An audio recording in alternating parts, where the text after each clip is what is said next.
The entire insurance industry is built on one thing: predicting the future and putting a price on risk.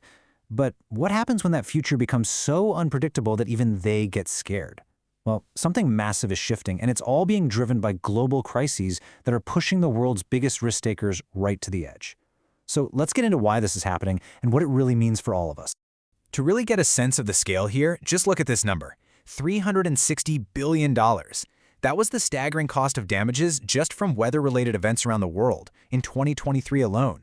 This isn't some distant problem. It's a massive, ongoing financial hit year after year. And this quote, well, it just cuts right to the chase. The very foundation, the core logic of how insurance has always worked, is being fractured by how often and how severe these catastrophic events have become.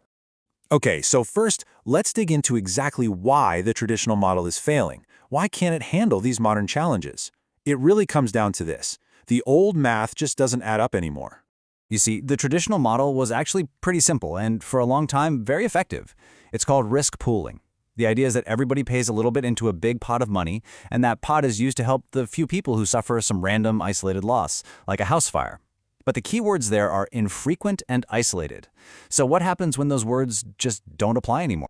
Well, you see the system start to crack. And believe me, this is not a theoretical problem. We're seeing it right now. In California, major insurers are just pulling out. In Florida, premiums have shot up over 300% in 5 years. In Australia, whole regions are becoming literally uninsurable. And this is a global crisis. From Canadian wildfires to devastating floods across southern Africa, it's happening everywhere.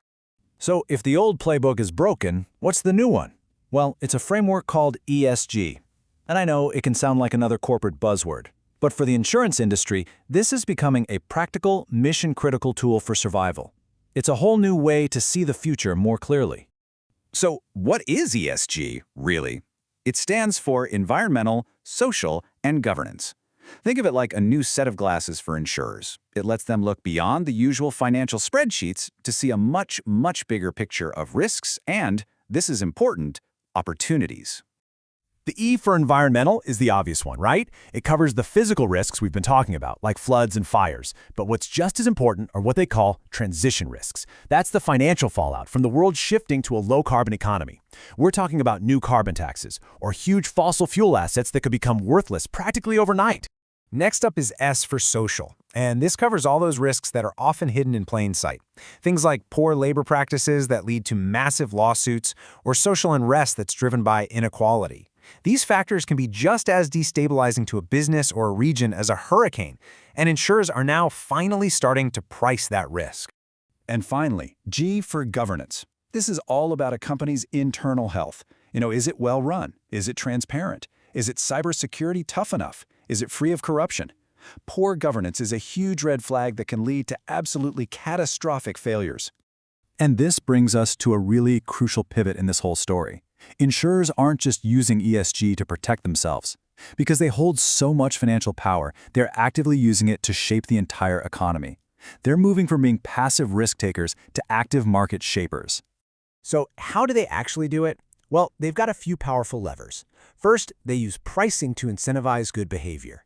If you have a greener, more resilient building, you get a lower premium. Simple. Second, they redirect their massive investment portfolios, we're talking trillions of dollars, away from unsustainable industries. Third, they can just deny coverage altogether, acting as a powerful gatekeeper to the market.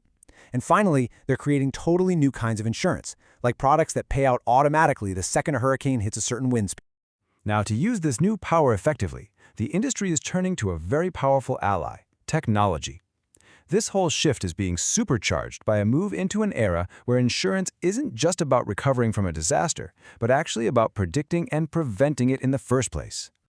I mean, it is a fundamental shift from the old way to the new. The old model was always backward-looking. It used historical data to provide reactive coverage after something bad happened.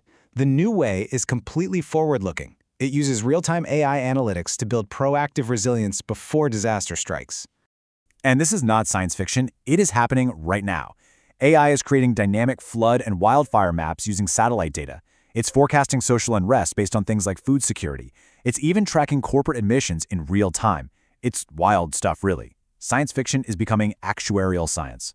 So all of this, it brings the entire industry to a fundamental tipping point. It's a moment of choice. They can either keep reacting and losing billions, or they can become proactive architects of a future that's actually insurable.